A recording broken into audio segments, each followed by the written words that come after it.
So for this video I bought over 6 kilograms of tomatoes and they're all right here on the table, and as you can see I've decorated them a little and I'm doing that because I want to show you something. And it is a bit of a political opinion, but I think you might agree with it, but just not know about the subject yet. A lot of politicians have this stance against big tech companies where they do want to do something about it. At the same time, they don't really come up with any solutions except fining big tech companies or making it more difficult for big tech companies to be successful. And that isn't really a solution, but in this video I hope to give you a solution. In this video I want to talk about an open communication network. I will show you. And before I can do that, I need to give you a small explanation of how the internet works right now. So let's say I've got this pepper mill. This is me. I hope it looks like me a lot. And I have a friend, and that friend's called Mark, and I would like to talk to Mark. And that's pretty easy on the internet because we all know a service like WhatsApp. It's pretty easy because we all know a service like WhatsApp. And if I want to talk to Mark, if we want to communicate, I can just say to the server WhatsApp, hey, I would like to talk to Mark. And then WhatsApp's like, okay, well, here you go. And they give me what's called a client. A client can be anything. For example, a client can be a smartphone app that I install on my phone. It can be a WhatsApp web application. It can be like some desktop application. It can be anything, but they give me something. And somehow I use that to communicate with the WhatsApp server. At the same time, Mark does the same. He tells WhatsApp, I would like to talk to Bram, and then WhatsApp likes, sure, here you go. And then both Mark and I have a WhatsApp, either an app or a client or whatever, and we can just talk to each other. The way that we talk to each other is through these wires. This is obviously an oversimplified version of the internet, but I use my client to talk to the WhatsApp server, and the WhatsApp server then passes on the information to Mark, and at the same time Mark's messages go from his client to the server to my client. Pretty simple, right? We can even expand this model. For example, perhaps Mark has another friend, let's say his friend's called Lara, and Lara would like to talk to Mark.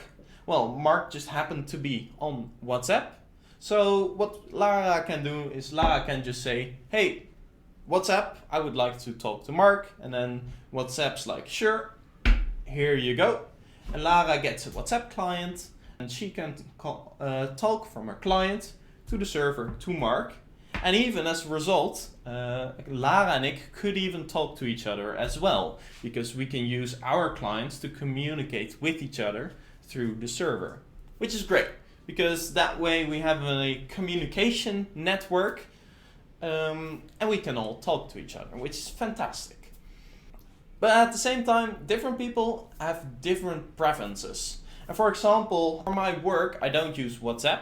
Instead, I use Slack. Slack is a very popular communication network, and Slack is this program. And well, the logo looks like this. And Slack is very popular for companies. So we place that one down there. So let's just say that, for example, a colleague of mine. So this is my colleague, and my colleague and I would like to talk to each other on Slack. Well, I've already placed it down, but it's pretty straightforward. If I want to talk to my colleague, I just say, hey, I want to talk to my colleague. Slack's like, sure, here you go.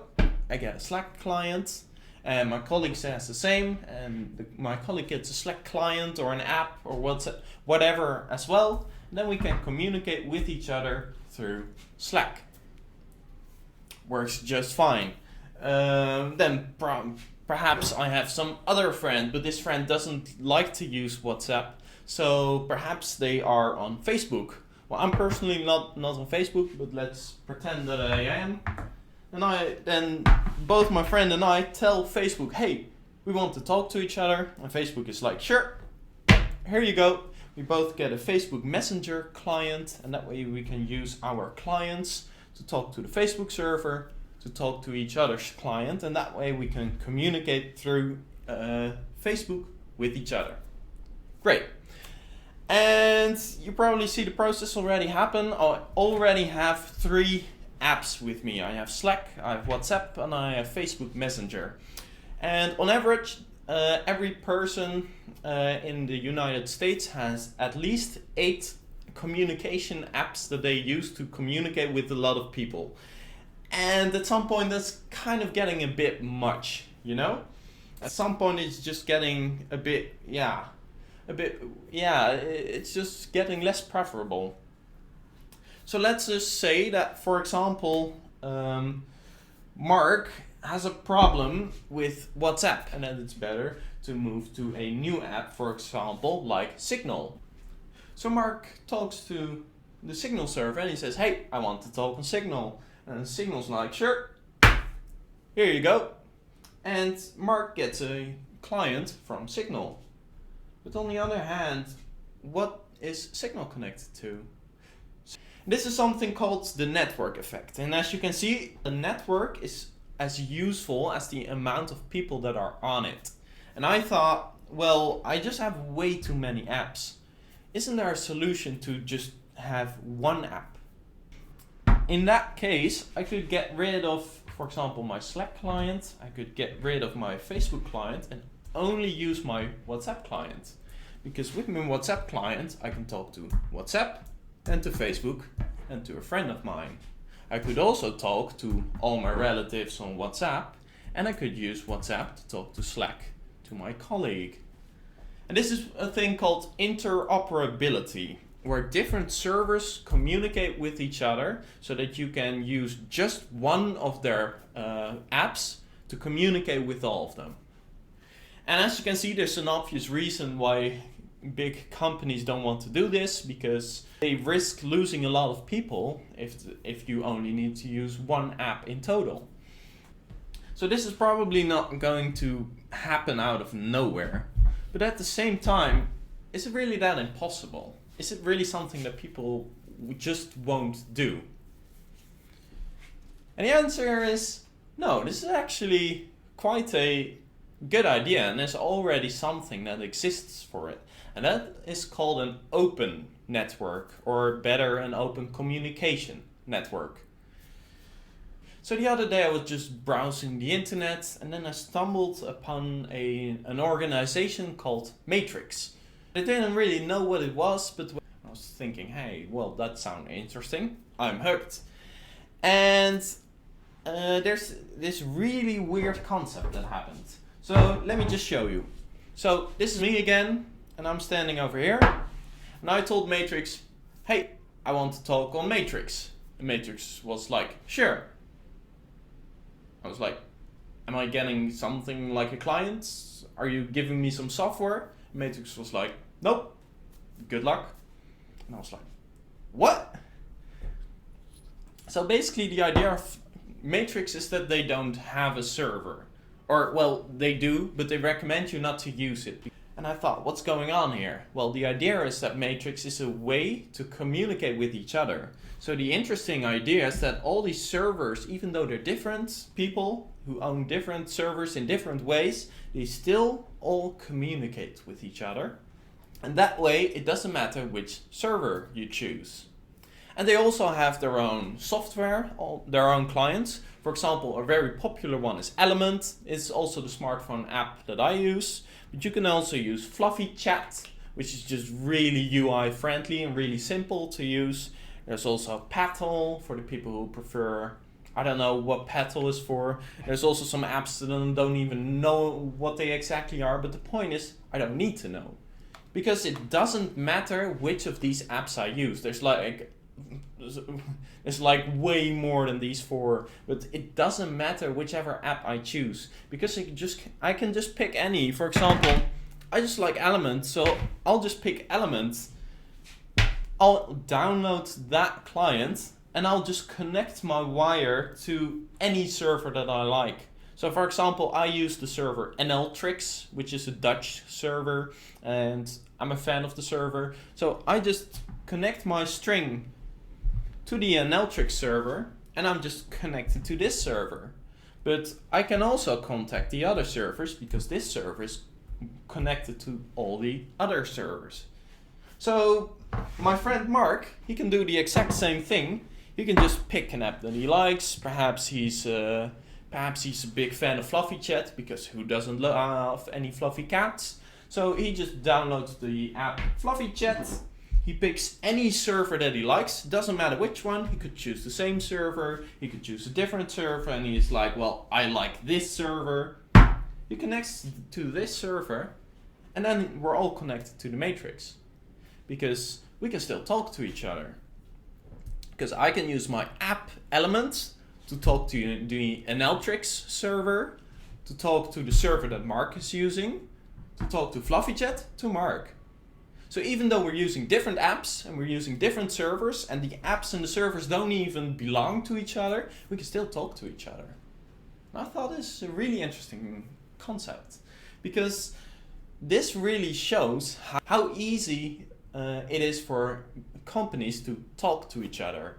And I think it would be ideal if this was already the case. And why? Because right now there are a lot of people who are accepting terms of service and terms and conditions that they don't really agree with, but they only click on accept because they don't want to lose the contact with their grandmother. But let's just say that this was, for example, let's just say that if this was the WhatsApp server and I got fed up with the WhatsApp server, I could just move to a different server and we could just keep talking to each other. Because on the Matrix network, it doesn't matter where you are. You can just move to another server, you can just install a new smartphone app. It doesn't matter. You can still keep talking to the same people with the same chats, in the same chat rooms, in the same way. If you're fed up with a smartphone app, you can just delete it, install a new one, and no one needs to notice. No one even needs to care, because it's your choice. And you're picking a smartphone app not because everyone else uses it, but because you like the app.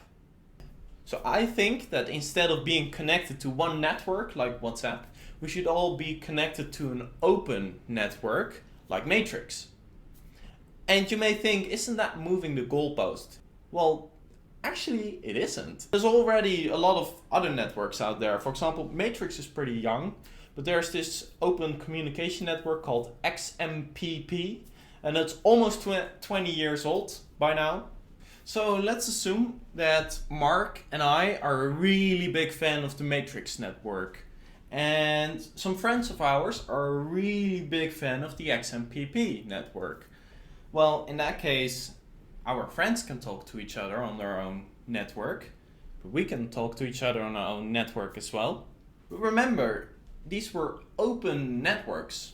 And the beautiful thing about an open network is that anyone can build their own software to communicate with an open network.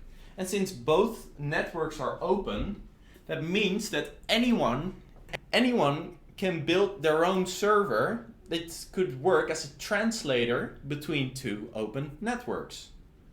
So in that case, you could just build an extra server that works as a translator, or as they like to call it, a bridge, that works as a bridge between two networks. So for example, in this case, if you look at the whole network, then it's very easy to connect two open networks together. So for example, if I on my Matrix client would like to talk to a friend of mine, then I can use my Matrix client to talk to Matrix servers, and then to talk to a Matrix XMPP translator to talk to people on the XMPP network. So I could talk to XMPP servers, and then at some point, eventually, I'd end up at the person over here, and I can still use the same app. I don't even need to care that they're on a different network, on a different server, on a different app. It all just works. And this is the beauty of open networks. There are actually already a lot of open networks out there. There's Matrix, there's XMPP, there's ICQ, and there's actually already a few other open networks. For example, right now during the conflicts in Myanmar, a lot of the younger generation are helping the population to build a Bluetooth-based decentralized system where people in an open network can talk to each other through their Bluetooth connections. And if everyone's already using open networks, then not only can the people in Myanmar talk to each other, but they can even talk to the whole internet using their own open communication network. At that point, it doesn't matter anymore how many people use a network or an app or a service. It only matters how much quality does the app have. How much do you like this app? Because if you don't like it, you can just move on and there's no struggle at all. I wrote a small article about this on my homepage. Feel free to read it and to go into more detail about how this works. That's it, and I think I'll see you again in 3 months.